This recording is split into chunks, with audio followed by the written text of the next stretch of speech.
तो एक बारी भैया आए थे घर पे, वो आर्मी में थे, तो उन्होंने ऐसे ही सजेस्ट किया, तो इसको आप बॉक्सिंग वगैरह में क्यों नहीं डाल देते। वो मान के वो कहते ठीक है, इसको भेजना स्टार्ट कर देते हैं स्टेडियम में, एक बार देख लेते हैं कैसा होता है। बस फिर मैंने अपनी बॉक्सिंग का करियर स्टार्ट कर दिया। 7-8 साल मैंने बॉक्सिंग करी, फिर मैंने वुशु में स्विच कर दिया।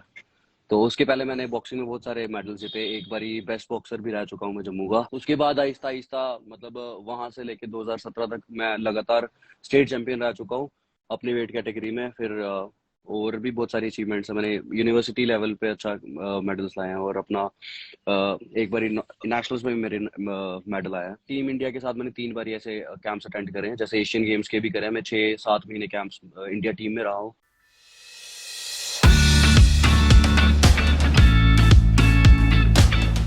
स्वागत है सर आपका हमारा इस इंस्टाग्राम लाइव सेशन में। Thank you. सर सबसे पहले हम आपके बारे में जानना चाहेंगे कि आप कहाँ से बिलोंग करते हैं और आपकी ये जर्नी एज ए बॉक्सर और वुशु प्लेयर कैसे शुरू हुई।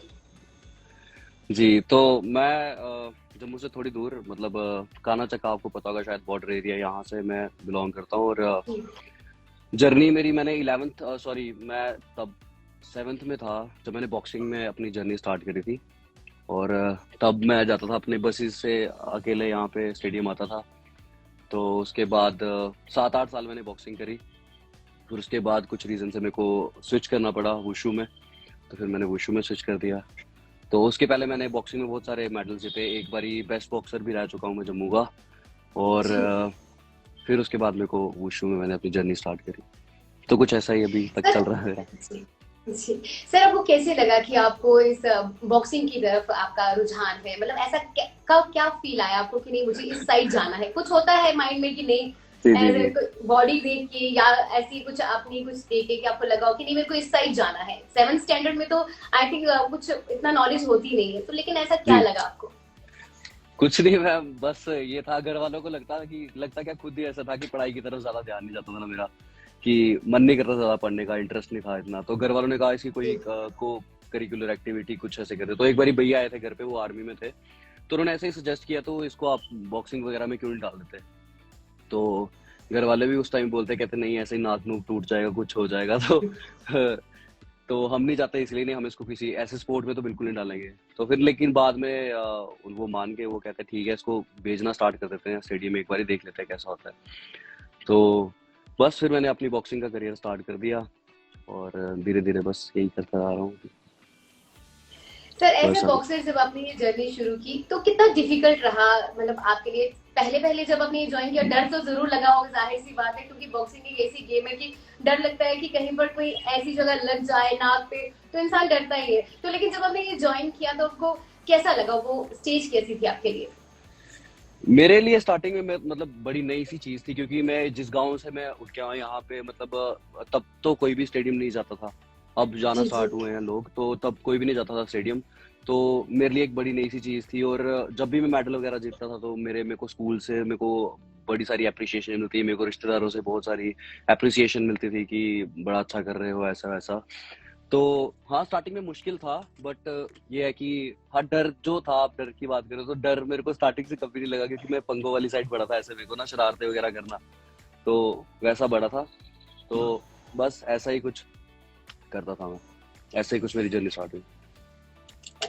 सर, जैसे आपने बोला कि मैंने अपनी जर्नी शुरू की, तो कब आपने किसी चैंपियनशिप में भाग लिया, कितने इयर्स के थे जब आपने किसी चैंपियनशिप, जैसे आपने स्टेट लेवल्स भी काफी खेले हैं, तो वो जी, कब आपने शुरू किया।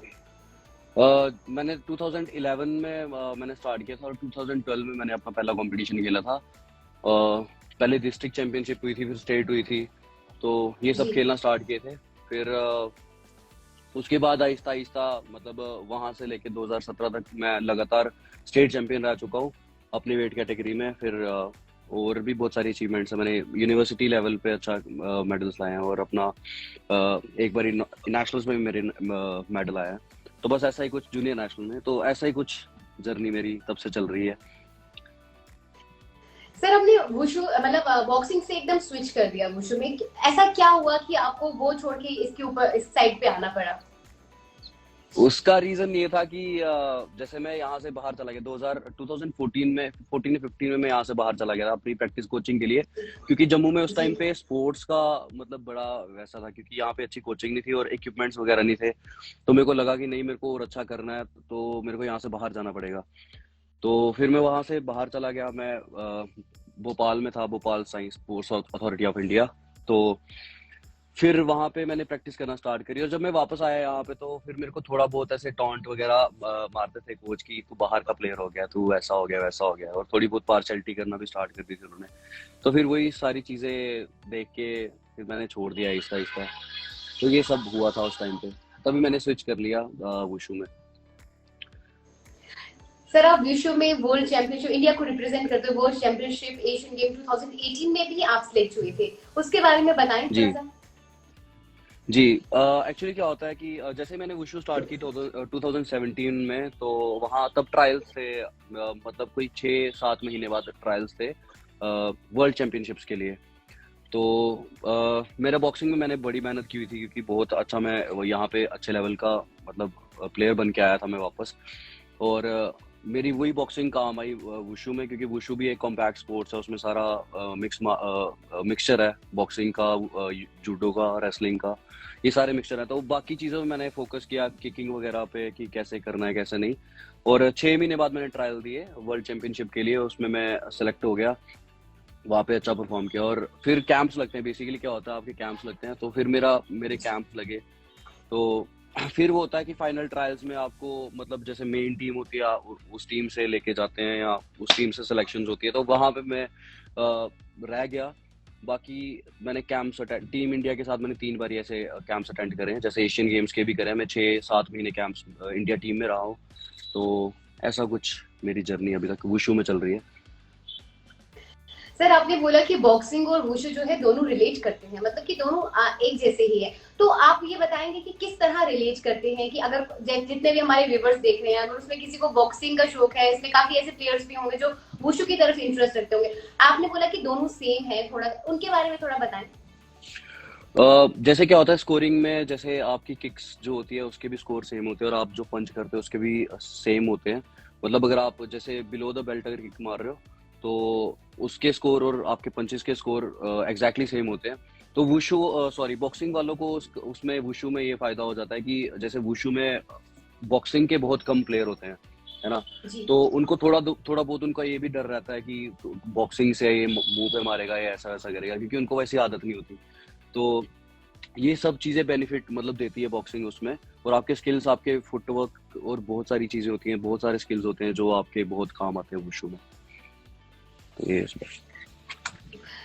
सर जैसे कि आज देख रहे हैं कि आज की जितनी भी हमारी जनरेशन है ज्यादातर जंक फूड्स की तरफ ज्यादा अट्रैक्ट होती है, मतलब गेम्स की तरफ बहुत कम रुझान है बच्चों का देखा जाए तो। जी लेकिन आप उनके लिए एक सजेशन देंगे, आप जैसे आप क्या डाइट लेते हैं as a boxer, as a wushu player, आपकी डाइट भी थोड़ी डिफरेंट होगी। तो जैसे कि जंक फूड्स आजकल बच्चे बहुत ज्यादा खाते हैं, तो अगर वो किसी स्पोर्ट्स पर्सन बनना चाहते हैं, स्पोर्ट्स में जाना चाहते हैं, तो उनके लिए कितना हानिकारक होता है ये जंक फूड्स वगैरह, इसके बारे में थोड़ा बताएं। जी। मैंने आज तक कभी कोई डाइट प्लान कभी फॉलो नहीं किया फिट रहने के लिए ऐसा, क्योंकि मतलब मेरे वो जैसे नॉर्मल घर का खाना होता है वो खाते हैं, जो भी बना होता है वो सब खाते हैं। बस ये है कि जंक फूड कभी आदत नहीं डाली, कभी खाया नहीं, क्योंकि वो बहुत फर्क आपके अगर स्पोर्ट्स परफॉर्मेंस देखी जाए या लाइफ देखी जाए तो बहुत सारी उससे मतलब वो है फर्क पड़ता है ना। बैड इफेक्ट्स हैं उसके, क्योंकि आपका स्टेमिना, एंड्योरेंस, ये सब चीज़ें, आपका फैट परसेंटेज और बहुत सारी चीज़ें, आप कोलेस्ट्रॉल वगैरह बढ़ जाता है उससे। तो वो मतलब सारा होता है कि आप आदत डालने पे, अगर आप मतलब आपने एक बारी जंक की आदत डाली तो आपको आदत लग जाएगी। तो अगर आप अच्छा खाना अगर आप उसकी आदत डाली है तो आप वैसे ही खाते रहोगे। तो वही है सारा। अगर जैसे कोई खाता है जंक तो उसको मतलब यही है कि अपनी आदत चेंज करना चाहिए, थोड़ा शिफ्ट करना चाहिए, आपका टेस्ट चेंज करना चाहिए थोड़ा। तो बस यही सब है, वरना उससे बहुत सारी बीमारियां भी आजकल जैसे हो रही हैं, तो वो गलत है। मतलब बड़ा इफेक्ट करता है ये junk food as a sports person को, मतलब कि अगर उसको जी जाना है, उनका स्टेमिना इतना वीक हो जाता है कि वो किसी चैंपियनशिप में या किसी भी खेल में भाग लेने के मतलब नहीं ले पाते हैं, क्योंकि उनका स्टेमिना जी ही नहीं रहता है। जी जी जी बिल्कुल। सर वर्कआउट कितना रहता है इस मतलब इस जो आपका ये जो काम आप करते हैं, जैसे बॉक्सिंग हो गई और साथ में जी ये वुशु। जी। इसमें कितना अभी वर्कआउट करते हैं आप? जी, इसमें 2 मतलब 2 टाइम का प्रैक्टिस मेजरली हम लोग करते हैं। एक सुबह, एक शाम को। सुबह जो होती है हमारी, कई बारी स्ट्रेंथ ट्रेनिंग होती है, कई बारी हमारे स्टैमिना के लिए स्पीड ट्रेनिंग होती है, ये सब होता है। और शाम को जी अपनी जी मेन गेम पे फोकस होता है, आपकी टेक्निकल चीज़ें जो होती हैं, फाइट कैसे करना जी है, जी। कैसे सारी चीज़ें, वो सारी चीज़ें होती हैं शाम को, हम वो प्रैक्टिस करते हैं। बट जब हमारे कैंप्स वगैरह होते हैं, जब इंडिया टीम्स में जो प्रैक्टिस होती है, वो बिल्कुल उसमें तो मतलब बहुत इंटेंसिटी होती है, बहुत इंटेंस होते हैं कि उसमें बस ऐसा होता है कि आप रूम में पहुंच रहे हो अपने और आप बस सो रहे हो, खा पी रहे हो और सो रहे हो, इतना ही टाइम होता है उसमें। तो ऐसा कुछ बहुत इंटेंस वर्कआउट चलता है उसमें। 3 टाइम प्रैक्टिस होती है बेसिकली उसमें। दोपहर के टाइम आपका, जैसे सुबह 7 बजे हम प्रैक्टिस, अगर 6:30-7 बजे प्रैक्टिस स्टार्ट करते हैं, पहला सेशन 10 बजे खत्म होगा, 9:30-10 बजे जी खत्म होगा। और फिर आपको उसके बाद आपने ब्रेकफास्ट किया 10 बजे, उसके बाद आपको 2 घंटे रेस्ट मिलेगी और 12 बजे आप वापस आओगे प्रैक्टिस पे। फिर बाहर 12 से 2 बजे तक आप प्रैक्टिस करोगे और फिर आप वापस, आपको 2-3 घंटे का टाइम मिलेगा और फिर 5 बजे आप वापस प्रैक्टिस करो। 5 से 8 बजे तक ऐसे ऐसे प्रैक्टिस चलती है। तो बस ये होता है, खाली सोने का टाइम मिलता है और कुछ नहीं मिलता वहाँ पे। बहुत हार्ड वर्क करना पड़ता है। अगर बिल्कुल। आपकी तरह एक बेस्ट स्पोर्ट्स पर्सन बनना है तो जाहिर सी हम्म। बात है कि मतलब बहुत हार्ड वर्क करने की जरूरत है। जी जी जी जी, बिल्कुल। तो ये सारी सर चीजें। आप जी सर आप कल्ट फिट जम्मू में एज ए बॉक्सर कोच भी कोचिंग भी करते हैं, उसके बारे में अभी जी आपने बोला कि मतलब कि मैं बॉक्सिंग को थोड़ा सा हटके, तो वहां पर भी आप बॉक्सिंग की ट्रेनिंग देते हैं, तो वो सेशंस कैसे रहते हैं, क्या सिखाया जाता है बच्चों को वहां पर? जी, अभी कल्ट फिट मैंने रिसेंटली, मतलब रिसेंटली तो नहीं, अब लॉकडाउन से पहले मैंने ज्वाइन किया था। लॉकडाउन लगने से 8-9 महीने पहले मैंने ज्वाइन किया था कल्ट फिट। और जी वहाँ के वर्कआउट्स कुछ ऐसे हैं कि वहाँ पे आपकी फिटनेस पे ज़्यादा मतलब फोकस्ड है वर्कआउट जितने भी है। वहाँ पे आपके ऐसे वर्कआउट्स नहीं है कि खाली आपके जैसे जिम्स में होता है कि आपकी बॉडी वगैरह बना रहे हैं, आपके मतलब उन चीज़ों पे ध्यान दे रहे हैं, क्योंकि जिम्स में आपके स्टेमिना एंड्योरेंस, जो मेजरली जो फिटनेस के पार्ट है, जी स्टेमिना एंड्योरेंस, आपकी स्ट्रेंथ अच्छी होनी चाहिए। इस पे बिल्कुल इस पे कम ध्यान होता है, थोड़ा कम फोकस होता है जिम्स में। बट वहाँ पे ज़्यादा फोकस इन चीज़ों पे है, आपका स्ट्रेंथ, स्टेमिना, एंड्योरेंस, ये सारी चीज़ें वहाँ पे अ, बनाई जाती है वहाँ पे, मतलब सिखाया जाता है। जैसे बॉक्सिंग होगी, बॉक्सिंग एंड्योरेंस के लिए बहुत बेस्ट है, एंड्योरेंस जी स्टेमिना के लिए। और भी बहुत सारे वर्कआउट्स हैं वहाँ पे, स्ट्रेंथ एंड कंडीशनिंग, योगा, और भी बहुत सारी चीज़ें हैं। तो ये सारी चीज़ें वहाँ पे होती हैं। तो वो बड़ा ही अलग सा कंसेप्ट है सर वहाँ का।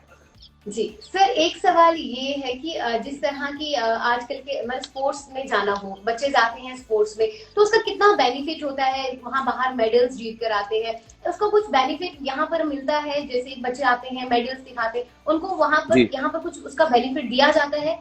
लेकिन बच्चों के दिमाग में ऐसा होता है कि हमने मेडल तो जीत लिए, लेकिन जब यहाँ आते हैं तो उसका कोई बेनिफिट नहीं होता। ऐसा भी बच्चों के दिमाग में ये चीजें होती है कि हम अगर किसी लेवल पे जाके खेलते हैं, घर आके हमें बोला जाता है अच्छा मेडल है, ठीक है कोई बात नहीं रख दो, आगे जाने के क्या उसके लिए सोर्सेज होते हैं, जैसे कि आगे जाना हो तो उनका कितना रोल रहता है उन चीजों का? स्पोर्ट्स की जो सिचुएशन है, जो यहाँ पे हालात है, वो बहुत अच्छे हो गए हैं। अब जैसे नेशनल्स में आप अगर मेडल ला रहे हो, नेशनल लेवल पे या इंटरनेशनल लेवल पे आप मेडल ला रहे हो, तो आपको एक अच्छी गवर्नमेंट की तरफ से आपको अच्छा एक प्राइज मनी आपको मिलती है, आपको अप्रिसिएशन मिलती है, जो कि पहले नहीं था। जी पहले आप नेशनल्स में मेडल लाओ या कुछ भी करो, आपको यहाँ पे पे नहीं किया जाता था। जैसे बाकी स्टेट्स में क्या होता था कि जैसे राजस्थान में क्या है, वहाँ पे आप अगर स्टेट लेवल पे भी अगर आप गोल्ड मेडल जीत रहे हो, तो आपको 1 लाख रुपीज गवर्नमेंट पे करती है। तो जी जो कि बहुत बड़ा अमाउंट है। तो अभी जम्मू में भी ये चीजें स्टार्ट हो गई है। जम्मू में भी अगर आप नेशनल लेवल पे अच्छे कोई मेडल लेके आते हो, तो आपको उसका गवर्नमेंट पे करती है। और दूसरी चीज है आपका, जैसे हमारे जम्मू में एक SRO करके वो है, हमारी कैटेगरी है स्पोर्ट्समैन के लिए, कि अगर आप नेशनल लेवल पे या इंटरनेशनल लेवल पे अगर अच्छे मेडल्स वगैरह लाते हो, तो आपको एक गवर्नमेंट जॉब मिलती है। तो ऐसा कुछ है जिसके लिए मैंने भी अप्लाई किया हुआ है अभी। तो ये सारी चीज़ें स्पोर्ट्समैन के लिए बहुत, मतलब एक इंसान के लिए बहुत बेनिफिट्स वाली बात है। जो लोग मतलब मेरे जैसे, जैसे जिनको इंटरेस्ट है स्पोर्ट्स में, जो करना चाहते हैं, वो ज़रूर आप कर सकते हो अभी। तो ऐसा कुछ है। सर ऐसा कभी कोई आपका ड्रीम है कि आप किसी, जैसे आप बॉक्सर हो, वुशु प्लेयर भी हो, तो जी। ऐसा कभी आपका कोई एक ड्रीम है कि आप किसी ऐसे बॉक्सर के साथ फाइट करो या किसी वुशु प्लेयर के साथ फाइट करो, कोई है ऐसा? जी, मेरे वुशु में जब मैंने मतलब जैसे मैं पहली बार इंडिया टीम में गया तो बहुत सारे कुछ प्लेयर्स थे जो उस टाइम पे थे नहीं कैंप्स में, तो उनका बड़ा नाम सुना हुआ था कि नहीं वो ऐसे हैं, वो बहुत तगड़ा खेलते हैं और वो बहुत एक्सपीरियंस्ड है। क्योंकि मेरे में मैं सबसे नया था वहाँ पे, और मेरे से जितने भी थे वो सारे कोई 10-10 12-12 साल 15-15 साल से मतलब वो कैंप्स इंडिया टीम्स में थे। तो मैंने मेरा भी कुछ अपनी कैटेगरी वेट कैटेगरी में कुछ था कि मेरे को ऐसा कुछ मतलब उनके साथ फाइट करनी है। तो मुझे अनफॉर्चुनेटली मेरे को अगले उसमें ही मौका मिल गया, नेक्स्ट कैंप जब मैंने अटेंड किया उसी में मौका मिल गया उनके साथ फाइट करने का, और मेरे को बहुत अच्छा एक्सपीरियंस जो था मिला उनसे। तो बस यही सब थी मेरी जर्नी का कुछ पार्ट। सर जाने से पहले आप हमारे जितने भी व्यूवर्स हमें देख रहे हैं उनके लिए कोई मैसेज देना चाहेंगे एज ए स्पोर्ट्स पर्सन? जी, as a sports person, as a human, मैं एक ही मैसेज दूंगा कि आप बस अपनी सेहत का ध्यान रखें, और जितना हो सके एक दूसरे को मोटिवेट करें। जम्मू में बहुत सारा टैलेंट है, बहुत सारी चीज़ें लोग कर रहे हैं अभी, और भी नया टैलेंट कर रहे हैं, लोग सीख रहे हैं चीज़ें। तो उन चीज़ों को पुश करें, लोगों को एक मोटिवेट करें कि आप कर सकते हो, कर सकते हो। तो ये सब चीज़ें मेरा मैसेज है एक सबको, कि ऐसा कुछ करें, ना कि खाली मतलब देख के इग्नोर करने वाला, ऐसा कुछ नहीं करें। तो बस ये एक छोटा सा मैसेज मेरा सबके लिए। Thank you so much sir, thank you so much कि आपने इतना वक्त निकाला और हमसे इतनी अच्छी बातें की। Thank you so thank you ma'am. Much sir.